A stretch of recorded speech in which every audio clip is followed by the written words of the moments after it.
शाहू साखर कारखान्यांमार्फत उत्पादित शाहू पोटॅश खत आणि सल्फरलेस साखर या उपपदार्थ निर्मिती प्रकल्पांचा शुभारंभ कारखान्याच्या अध्यक्षा सुहासिनी देवी घाटगे यांच्या हस्ते संपन्न झाला। या निमित्तानं शेतकरी मेळाव्याचं आयोजन करण्यात आलं होतं।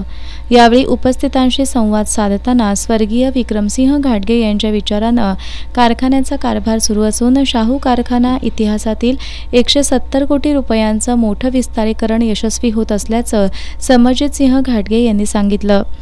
श्रीमती सुहासिनी देवी घाटगे यांनी आज शाहू साखर कारखान्याचा विस्तीर्ण परिसर पाहताना जुन्या आठवणी जाग्या झाल्याशिवाय राहत नाहीत असं सांगत, पूर्वी पोती पूजन म्हटलं की फक्त साखरेच्या पोत्यांचं पूजन व्हायचं, आता उपपदार्थ निर्मितीतून तयार केलेल्या पोटॅश खताचं पूजन करण्याचा मान मिळत असून विक्रमसिंह राजेंच्या विचारांवर कारखाना अधिक प्रगती करेल असा विश्वास व्यक्त केला।